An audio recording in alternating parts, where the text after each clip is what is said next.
We sit on the traditional territories of many great Indigenous peoples, all who continue to live as sovereign nations with individual and unique languages, cultures, and customs. And I would like to take this opportunity to acknowledge that the land that is known as Chatham-Kent today was established as part of Treaty Number 2, the McKee Purchase Treaty of 1790. At that time, the land was also inhabited by the Three Fires Confederacy, the Ottawa, Potawatomi, and the Ojibwa. These Indigenous nations, known as the Anishinaabeg, the Lunapui, agreed to the mutual sharing of the land with obligations and responsibilities to the environment. Today, Chatham-Kent neighbors the Lunapui at Delaware Nation, which is part of the McKee Purchase Treaty, as well as the unceded territory of the Ba-Kejwang Walpole Island First Nation. Chatham-Kent continues to be home to diverse First Nations and Métis people. As beneficiaries of the treaty, we agreed to the mutual sharing of the obligations, responsibilities, and privilege to be stewards of the land, the water, and the air. We hold all that is in the natural world in our highest esteem and give honor to the wonderment of all things with creation. This land acknowledgement is the first step towards truth and reconciliation. And I invite you and everyone to become informed about the traditional lands, treaties, history, culture, and wisdom of Indigenous people. There's still so much to be learned and shared. Okay, and now I have some poetry. Here it is. Okay, it's funny because earlier, I don't know how this happened, but in my awareness, I read a beautiful poem by Rumi, and as many of you know, Rumi is one of my favorite poets. I guess he was 13th century Sufi poet, and probably his best known poem is The Guest House. That's the poem about welcoming all of our difficult feelings, and he doesn't necessarily call them difficult feelings, he calls them unwelcomed guests. But it's a really wonderfully appropriate poem for so many things. But tonight I read a different one, and then I tried to find it again and I couldn't find it. So I'm going to look for it when I have more time and find it, and then perhaps share it with you next week. But don't hold me to that, because if I can't find it, I'll have to do something different. But so tonight's poems again come from another one of my favorite, more contemporary poets, Donna Ashworth. And this first one is called Stardust. They say human bone is almost exactly the same makeup as the breathtaking coral shimmering gracefully in our oceans. They say stars that erupt, supernova, are responsible for almost all of the elements that house our souls. So when you feel small or insignificant, remember this, sweet one. You really are made of stardust, and you are as much a part of this wonderful world as the mountains and the seas. The things that blow your mind, the wonders that call you home, do it for good reason. You really are made of stardust, and you so very much belong. And I have two more poems, and I'm trying to decide which one. Okay. So this one is another one that really, really resonated with me tonight, again by Donna Ashworth, called How to Help. Very appropriate for these times. When bad things are happening, it's common to feel helpless. There is so much wrong and so little to be done. But remember, everything exists in energy, and your intentions matter. Set kindness as your focus in your little corner of the world. It makes ripples, you see. Ripples are contagious. They form into waves, and consistent, determined little waves can move mountains over time. Your kindness, your care, your hope has weight. Send it out, send it out. Each time you wish a stranger safe, I believe the universe hears. Yeah. And the last one, let me just find it. It's right here.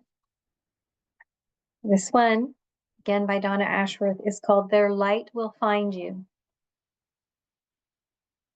We are all full of light, light that no one can actually see, but we feel it. We go through life radiating this light and shining it on those we love. And when someone we love leaves, it's true. Our world really does fall dark because that light source we couldn't see, but we felt has gone. And it takes a while. It takes time for them to settle somewhere else. But I promise you, that light, it shines on us again from somewhere very different. And we can't see it, but oh, we can feel it. Hold on through that dark period. Their light will find you. And when it does, it won't ever go dark again.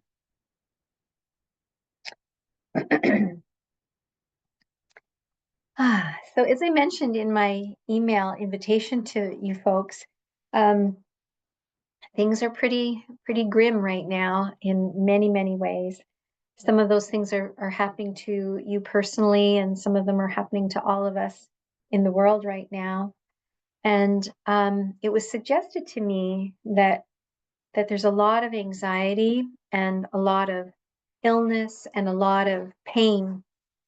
And I wanted to sort of touch on that a little bit about what happens when we are under that kind of stress and under that kind of anxiety and worry.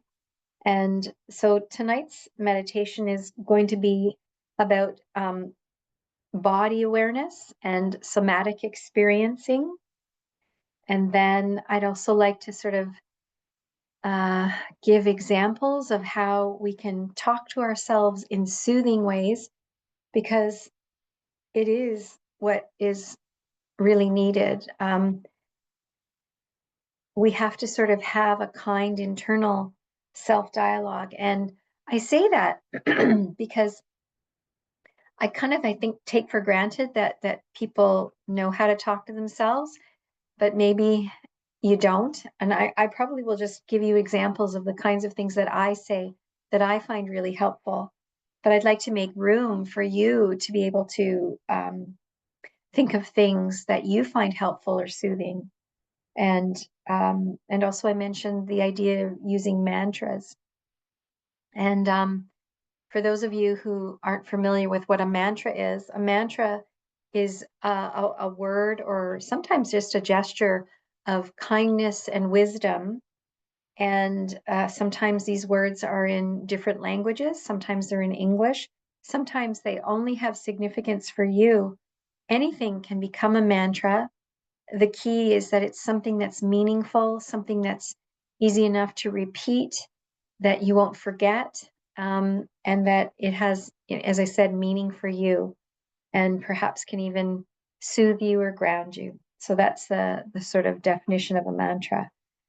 And what do we mean by body awareness? As again, I take that for granted that people must know what I'm talking about, but not necessarily. Maybe you've had the experience of being in a car, or yeah, I'm just going to use that one, being in a car and driving and sort of arriving at your destination, but not necessarily remembering the in-between time. And it's interesting because it doesn't mean you're unsafe. It means that you're just really focused on something else. And a part of you is aware of where you're driving, but you're not really aware. You're kind of in a different altered state. And the good news is it's not that dangerous, provided it's not caused by substances. If it's just you sort of zoning out, you are aware of the red lights, the green lights, and possibly pedestrians or anything else that sort of might come into your view that you need to be aware of. But you're just not 100% aware. And that's sometimes not a bad thing if we're experiencing something that's difficult to zone out a little bit, to give ourselves a little bit of relief. Well, we do the same thing in our bodies sometimes. at our own peril, though, because if we are so numbed out or so cut off from what's happening in our bodies, we can do ourselves damage. We can push ourselves too hard. We can ignore, signals from our body that tell us that we're tired or that we need to rest or that we're doing too much. And that's always a little bit dangerous when we ignore those things. So how do we help ourselves become more aware? And in the short form, I mean, really, this means to take better care of ourselves. And I don't want it to be like a judgment. Oh, I'm not taking very good care of myself. But I really want us to understand that it helps to know what we're experiencing, how we're experiencing. And then the next thing that's helpful is to ask yourself, what do I need right now? What do I need to do? Do I need to rest? Do I need to go for a walk? Do I need a drink of water? Am I thirsty? Am I tired? Am I cold? Am I hungry? And in so many ways, just gently inquiring with yourself. But the first step is to be aware. And it's often said too that sometimes we do things mindlessly, like, really we're actually feeling very, very tired, but we're going to do something anyway. We're going to, scrub the kitchen floor, even though we're so tired, or if we're not really hungry, but we're bored, or we're, unhappy about something, where we might try to distract ourselves by doing something else, maybe eating something or watching something. And sometimes that's not a bad way to distract ourselves if we don't, use that exclusively or in a sort of not helpful way. Again, what are we noticing? And it really, really comes down to that. So tonight's practice is going to be hopefully a way to help you become more aware of your body. And sometimes we do that with body scans, at least I hope you do. And that might be the question, like, why do we do so many body scans? Because they're always an entry to what's going on with ourselves. And also it's just really, really good information to ask ourselves, what do we need? And hopefully even too, to now, that's what a contrast progressive muscle, where we actually tense muscles and then release them, knowing that that's tension. And sometimes people aren't even aware that they're feeling very, very tense. So that's the why. And so we're going to do a little bit of all these kinds of helpful things, but I'm going to invite you for right now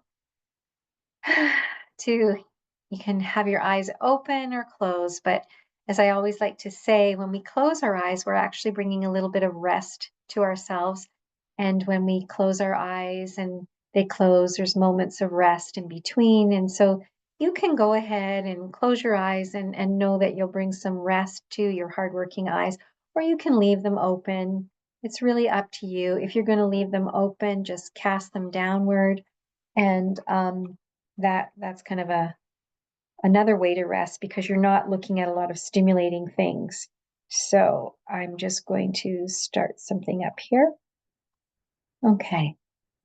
So for right now, with your eyes open or closed, if they're open, casting them down. If they're closed, just noticing how that feels.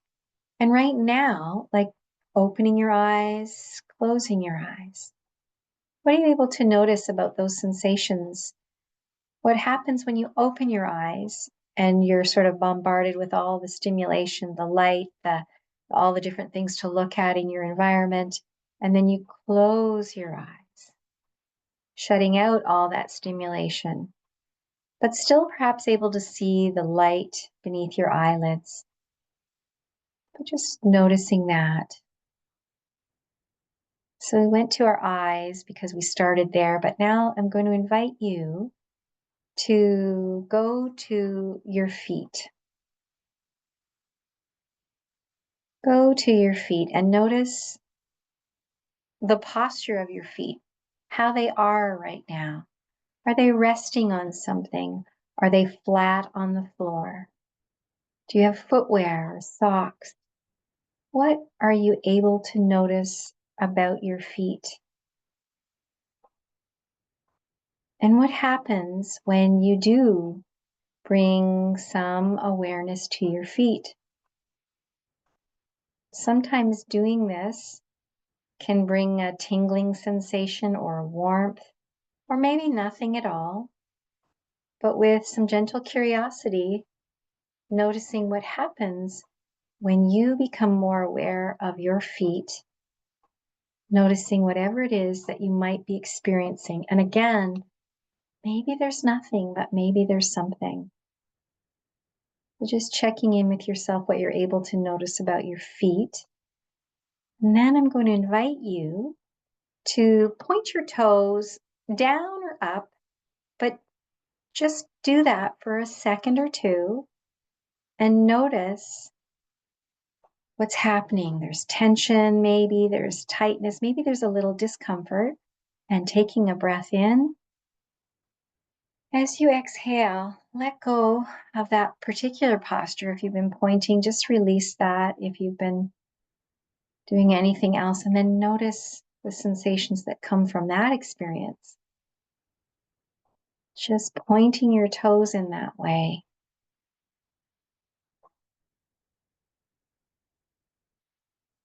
Moving your awareness to your ankles, maybe rotating your feet a little bit to just see what happens when you do that. What are you able to notice? What sensations are there? What happens when you stop? What happens when you start up again? Moving and rotating your feet inside your ankles. And bringing your awareness to your lower legs, the calves, the muscles, and then the shins in front. What can you notice in this moment about your lower legs?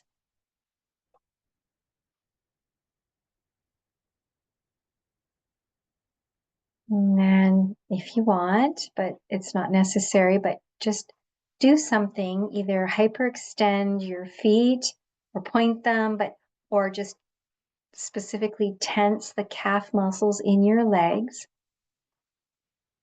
Noticing that sensation. It's kind of hard to maintain it for very long.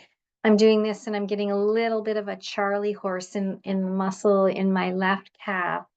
If that happens to you, you can choose to release that, but with the breath of your gentle awareness, breathing in, and as you exhale, letting go of you increasing that tension.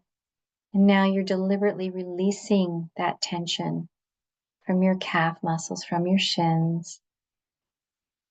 And just again, noticing the sensations of that release, how good it felt to breathe out and let go. Breathe out and let go. And now I'm going to invite you to notice from your knees all the way down to your feet, any other sensations that are there to be noticed in this section of your body from the knees down. Is there anything else that you can notice? Points of contact or something else? Maybe increased blood flow. Whatever it is, just taking a moment to become more aware.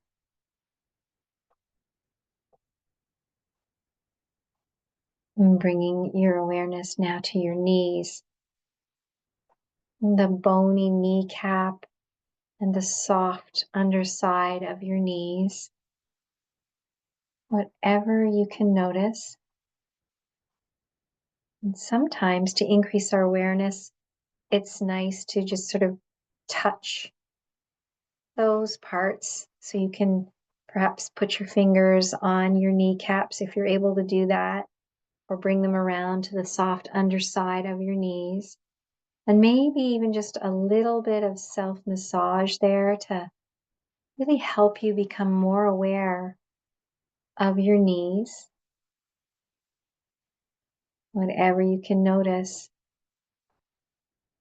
Perhaps you're noticing the roundness of your kneecap or something else.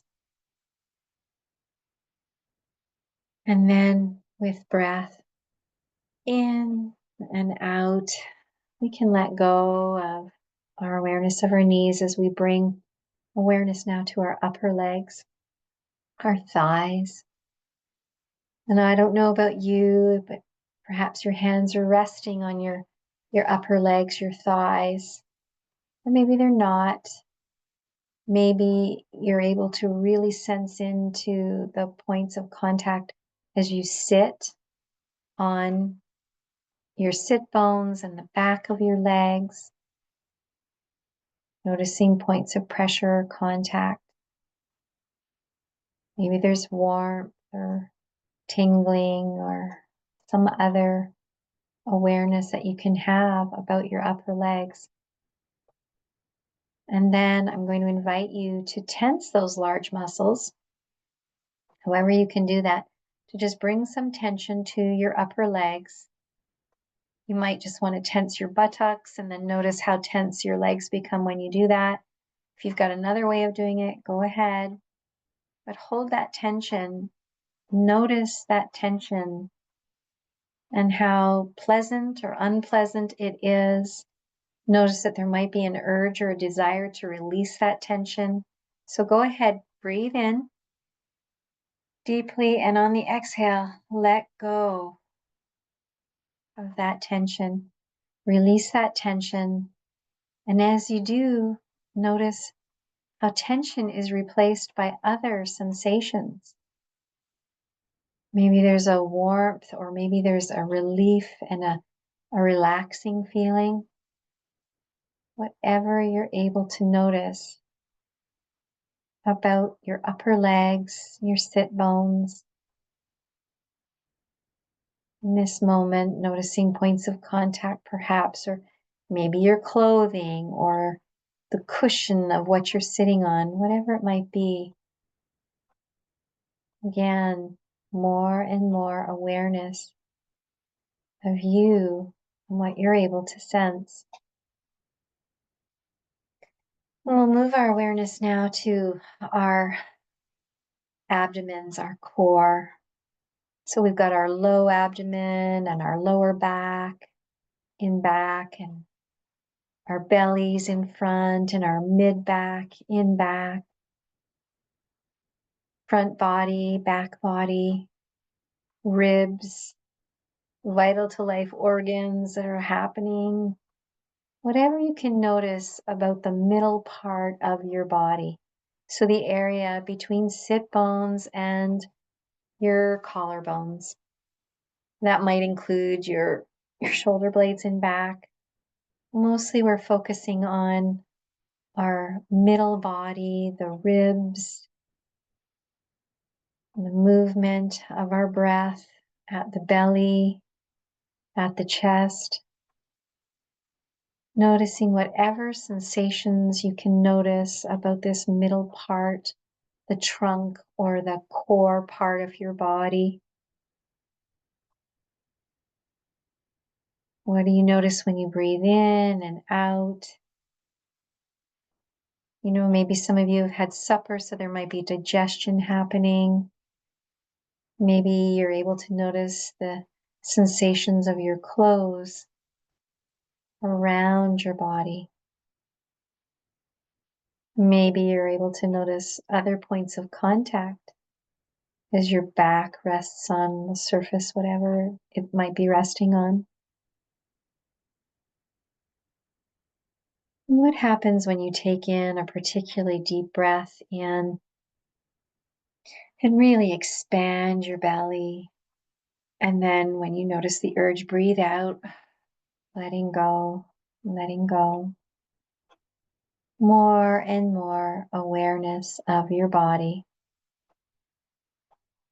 And then I'm going to invite you to tense those muscles in your belly and in your low back, making your belly very hard. Tense it. It's a little bit difficult to talk when I'm tensing my belly like this, but you guys go ahead, do what you have to do, however you can. And notice how uncomfortable that might feel. Breathe in and let go and release that tension in your middle body.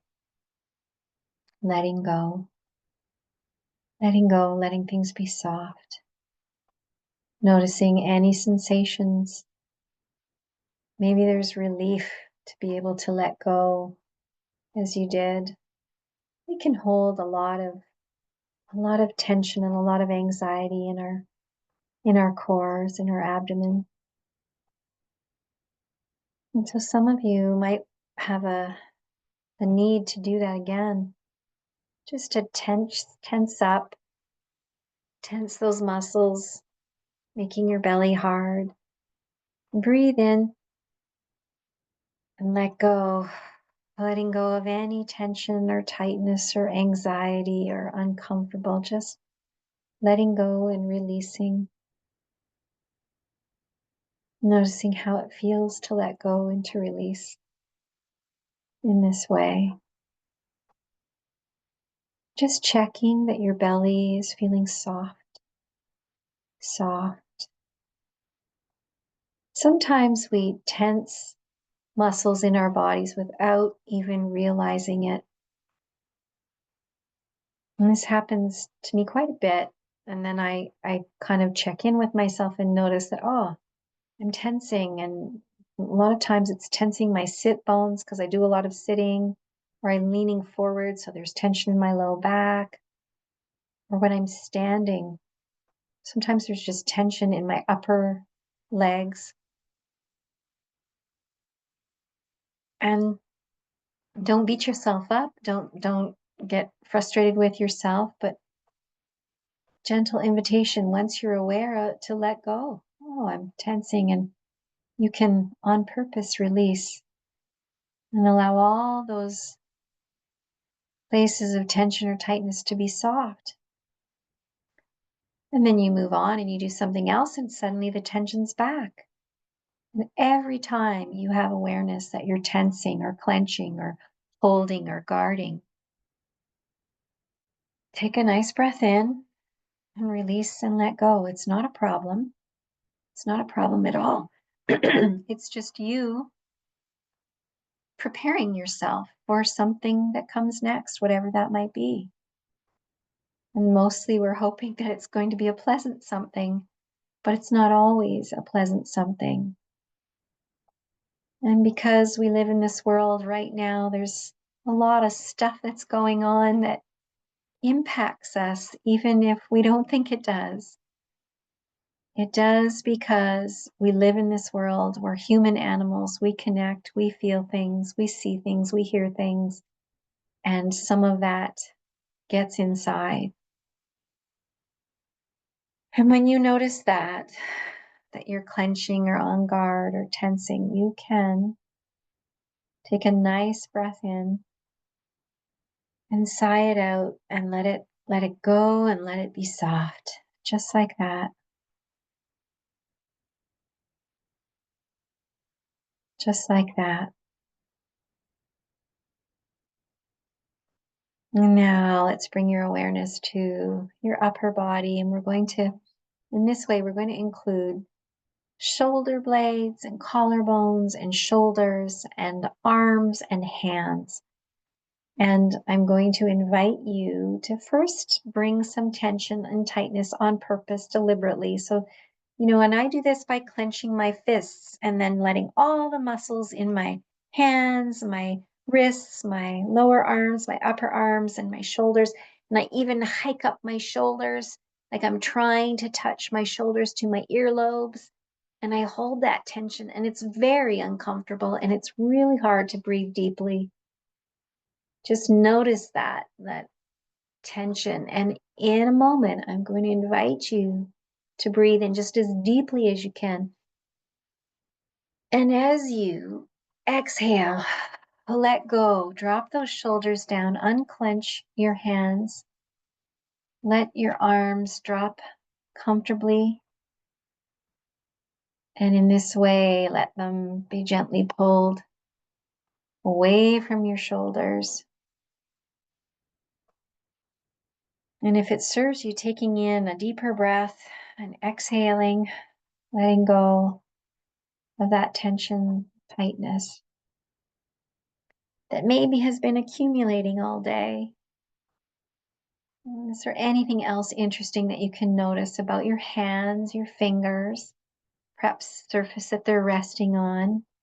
I have corduroys on, so I can feel all the little ridges in my pants.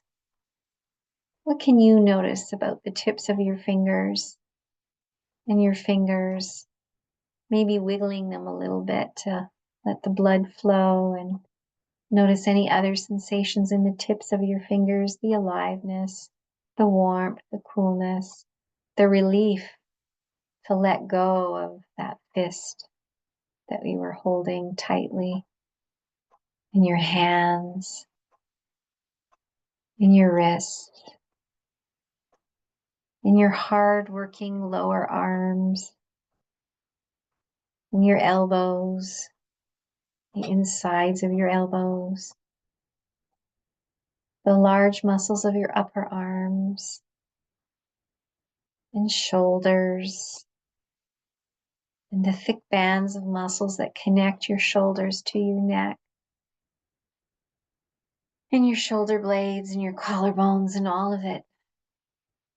Notice whatever you can notice about this part of your body, a very hardworking part of your body. And it's something that we sometimes unconsciously do when we're facing a threat or something becomes very difficult or uncomfortable. We'll clench our hands, our fists. And sometimes we adopt this posture and we don't even know it. So again, this practice is all about helping you become more aware of what your body's doing, and maybe a little more awareness of why your body's doing what it's doing. Maybe there's no easy answer to that or explanation for that. That's okay. We can remain curious and compassionate. Next, I'm going to invite you to notice your neck in back, and your throat in front. And I don't know, I'm giving myself a little massage right now. You might want to do the same thing. That helps me become more aware of any tension or tightness in the muscles that join my head to the rest of my body, those neck muscles, and particularly at the base of my skull.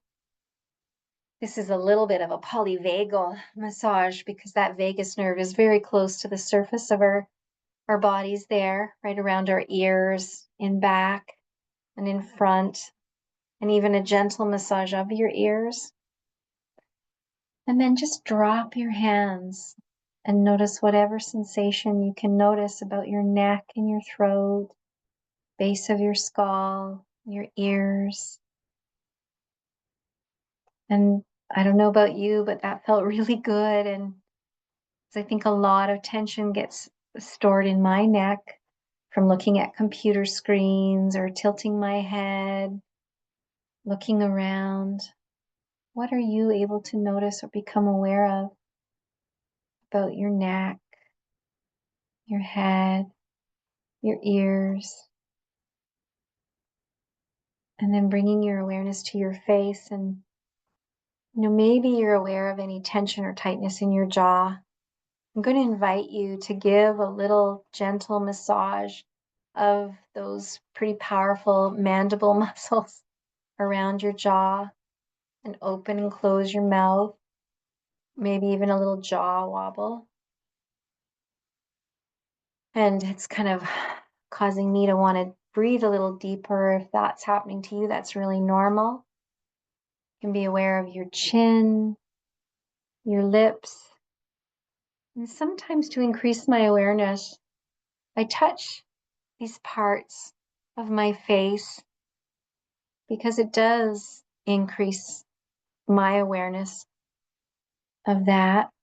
My eyes have been closed and I'm going to leave them closed, but you can even just bring your fingertips to your eyebrows, pulling your eyebrows apart very gently and smoothing them, and then coming to your temples and a little massage at your temples, and then down to your cheekbones, and then right around your ears again, and just a little massage of your ears, almost like you're playing with putty or dough, like just massaging those soft cartilagey ears of ours in the front and in the back. But we're not done.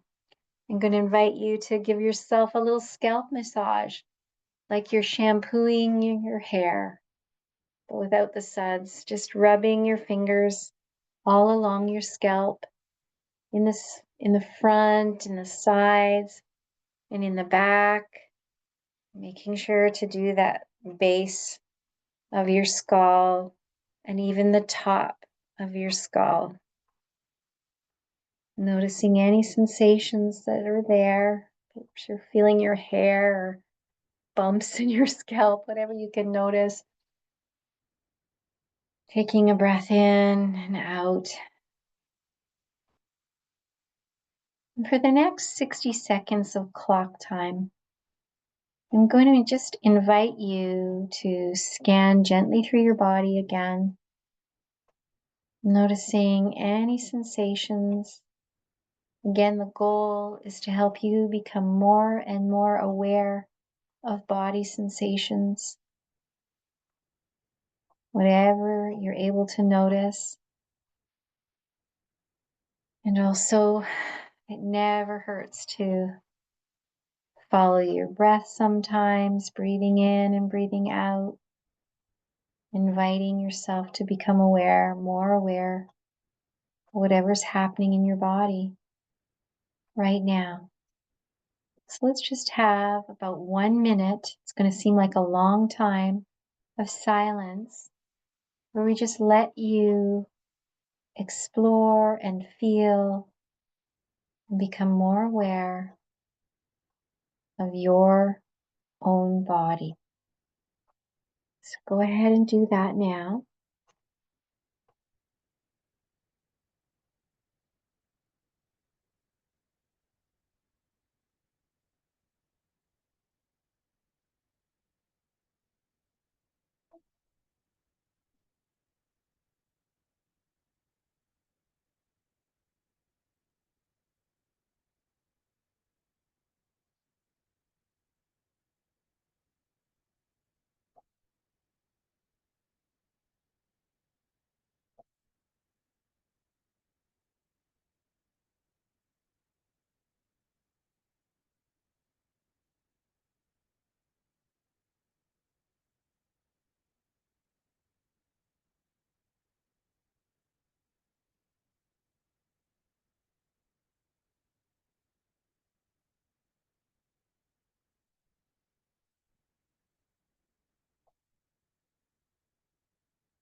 Taking a nice breath in.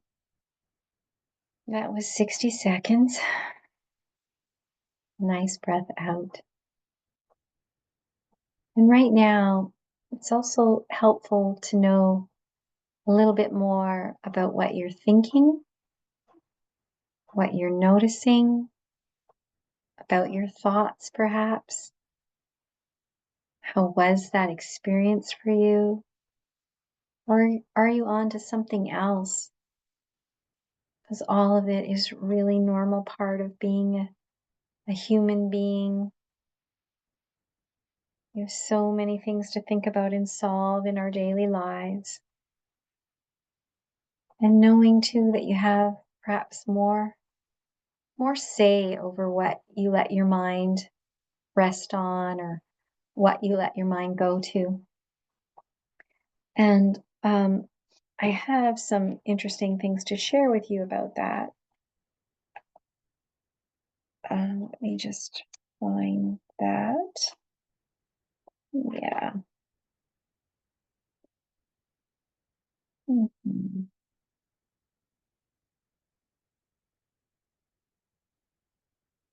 Mm. Yeah. So what I think I want to help you sort of become aware of is that we often go to negative thoughts and feelings and all in the with the goal of protecting ourselves and helping ourselves to be prepared for what comes next. And so often as is really normal, we tend to catastrophize a bit, or we think, oh, this isn't going to go well, or, you know, but we have the ability to kind of change that. It might be the first thing that we think, but then depending on what we say to ourselves and how we say it, it really, really is helpful to internalize statements and to remind yourself that you really do have a fair amount of control and choice in a lot of situations. Not all of them, but in a lot of them. And when we do this, when we send ourselves messages of, you know, that, reminding ourselves that we're in control, that we have choice, it helps us to gain a reasonable perspective of the situation. It helps us handle things more calmly. And I'm going to give you some words and statements basically to repeat. And, sometimes it's good to say them out loud, and you may or may not want to do that. But these are things that can become like mantras, but I just want you to know, I'm going to give you some actual different kinds of mantras, but these are positive self-statements that are really, really important and are true. They're true for everyone. And so the first one, it is like this: I am fully present in this moment. Just saying that helps us to become more present in the moment. If we're on automatic pilot, or we're doing something and we're being a little mindless about it, we can certainly offer this statement to ourselves: I am fully present in this moment. And then you pause and you help yourself be fully present in the moment. I can cope with this moment. Even when it feels so intolerable, we can cope with this moment. And saying that I can cope with this moment is a really, really helpful way of coping with this moment. I am safe. I choose to stay calm. I choose to stay calm. Sometimes when all around us people aren't being calm, or there's maybe some angry outbursts, or I can choose to stay calm. I can choose to stay calm. I can breathe through my fear, my big feelings, my anger, my irritation, an impulse or an urge to do something that I know I'm not really going to want to do, or I will regret doing. We can breathe through those big feelings. So if we're feeling anger, and I'm just going to invite you to, have you ever had this experience where you're feeling angry towards something and our inclination is to sigh heavily or take a breath? And that's our body's way of saying, breathe through this. Breathe through this gently, gently, gently, without judging. We can say, I can do this. I can do this. There's sometimes the opposite expression, which is, I can't handle this. I can't handle this. I can't handle this. Even saying I can't handle this is handling it. It's acknowledging that something's difficult, but saying it and being able to say it means that we're handling it. I can release judgment of myself. Countless times, over and over and over again, we judge ourselves. I should be able to handle this. I should be able to feel differently. I shouldn't be doing this. I shouldn't be doing that. It's been said by me many, many times that when we say those shoulds to ourselves, we are shoulding on ourselves, and that never goes well.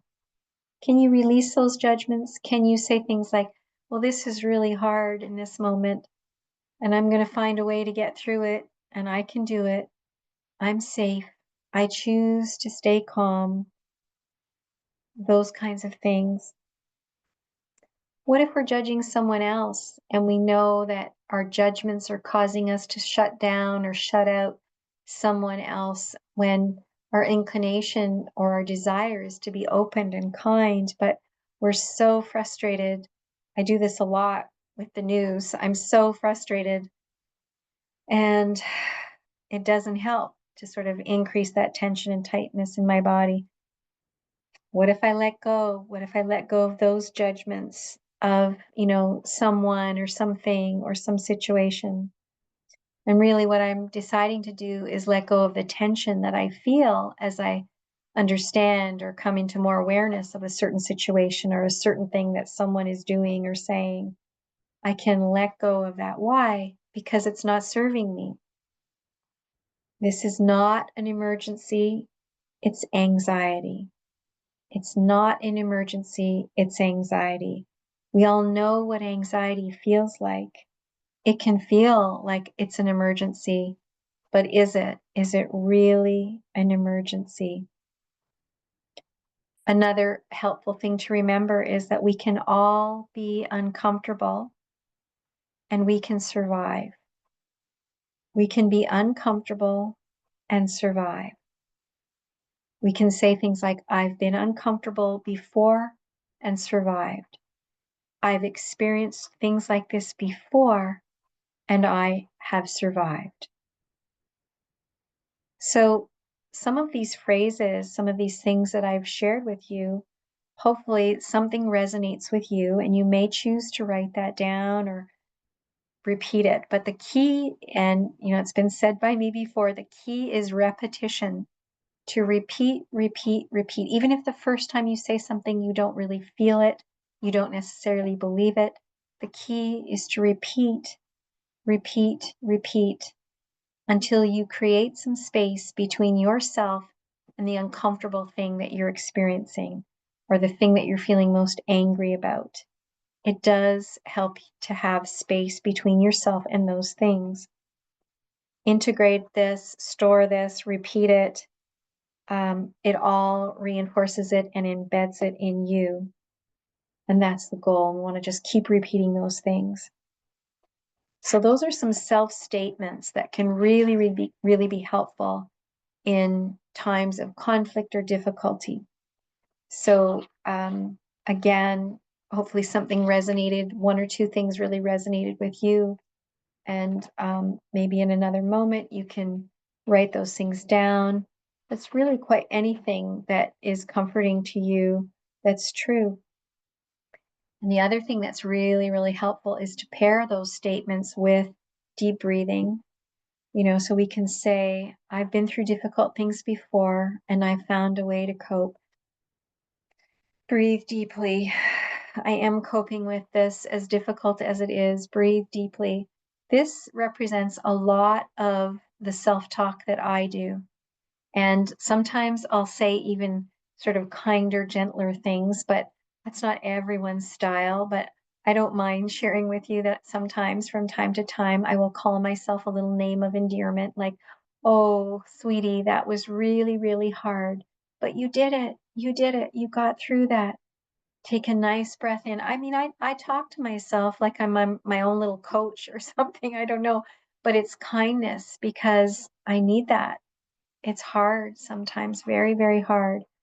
I think sometimes we feel funny talking to ourselves like that. Please don't. Please try to do that for yourself with gentleness and kindness. Just talking to yourself nicely because maybe there isn't anybody else who's going to today. Okay, and pairing it with a deep breath is really, really helpful. So what else did I have that I wanted to share with you guys? We've done a fair amount of this, and I promise you next week we're going to do more of this, which is just to sort of help yourself in a moment of difficulty to visualize something, some place or something that can be very, very soothing to you, whatever that might be. And for each of us, it's something different. But I'm going to invite you right now to, in your mind's eye, see some place that is a place of comfort for you. It might be a beach or a forest or a beautiful garden. It might be something that you've experienced or something that you hope to experience. Whatever it is, just in your mind's eye, see it and notice what happens to your breath as you really, really, in your mind's eye, visualize this beautiful, peaceful scene, whatever it is. It might even be just your bed, comfortable, dim lighting, whatever it is. It might just be, whatever it is, whatever place it is that gives you a feeling of peace and safety, and just allowing yourself to be there. We're going to do more of this next week, but I just want you to notice as you think about in your mind's eye and really sense into this place, what happens. What do you notice about muscles in your body? What do you notice about your breath? And we'll have a much longer, more vivid experience of this next week because it's really a helpful tool to visualize yourself any place but here. If you're standing in the line at the grocery store, that's one of the things. You can choose to rock your body a little bit, close your eyes briefly, and visualize yourself standing in some warm water, feeling the sand beneath your toes, if that's comforting to you, anywhere at all. And then you open your eyes. Oh, the lines moved a little bit. But those things can be very, very comforting and helpful to us when it's difficult. So I said to you I was going to talk to you a little bit more about mantras. And as I also said, they can be unique to you. Some of the most soothing mantras that I know are things like this: I am peaceful. I am peaceful. I am calm. I am peaceful and I am calm. And repeating that over and over and over again. There are things like, so that's peaceful, calm. In the middle of the night when I'm having trouble falling back asleep, which frequently happens, I lie there with my eyes closed and I do a little body scan and notice how my feet feel and notice how soothing and comforting my bed feels and how warm I am in the moment. And then I say things like, all rest is good rest. All rest is good rest. And I repeat that. And sometimes I say that probably 100 times. Sometimes I'm not sure how many times I say it because eventually I fall back asleep. But in truth, I want to be honest, sometimes I don't fall back asleep. But I'm reassuring myself and my body that I'm resting and that's good. All rest is good. So that's one. Then there is a Sanskrit mantra that I really like that means I see and I am the goodness. And it goes like this. It's just two little words. So hum. Can you say that? So hum. So hum. And it means I see the goodness, I am the goodness. And I like to say, let's be the goodness. So hum. And I repeat that a lot throughout the day, sometimes when I'm, in the middle of the night as well. But anything can be turned into a mantra, anything that might be something more personal for you. Om is a mantra. And I don't know if you guys know how to say Om. I don't mind. I'm a little bit shy because I don't sing. I don't have a very good singing voice or anything, but when we say Om, it's kind of like you want to bring it to the very back of your throat because that sort of creates a little bit of vibration back there that we find soothing. So you open your mouth and you so first you take in a breath. Sorry, I forgot. Very important. Breathe in. And then at the back of your throat, ah.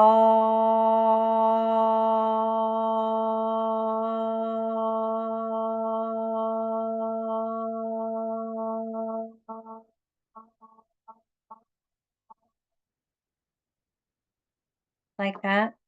So you're breathing in, and then as you're exhaling, you're ahming like that. And you want to kind of bring it to the very back of your throat, and it creates a little vibration there that can be very soothing. And it's really powerful to do that in a large group. It really gives me goosebumps. And so sometimes I like to, in my mind's eye, hear that, because at my yoga practice, we will frequently end the evenings with alms, and it's a lovely, lovely feeling that we all come together and share, and it's quite a beautiful sound. So if that hurts your ears, I'm sorry, but hopefully it gave you the idea of breathing in and out, and that's an Okay, and so before we wrap for the evening, I'm going to challenge you in a gentle way to come up with a mantra for yourself that you can repeat right now. And when you wrap up, you're going to write it down somewhere and you're going to use it. Use it for the rest of the evening, use it tomorrow, but use it to help yourself feel grounded, whatever it is, whether it's I want to be calm, or I feel calm, or I am calm, or I can do this. I can do this, sweetie. Whatever it might be, just you've got this. That's another one that's very popular right now. You've got this. You've got this. You've got this. And this is what you're saying to yourself. And you can say, I've got this. I've got this. I've got this. Or, and I like to do these kinds of gestures. I've got you. I've got you. Isn't that a comforting thing that we can say to ourselves? I've got you. I've got this. Because what you're really saying to yourself when you repeat that, I've got this. I've got you. You're okay. You're okay. It's all okay. Those are other mantras. So hopefully this has given you a fair amount to think about and to practice. And I wish you well.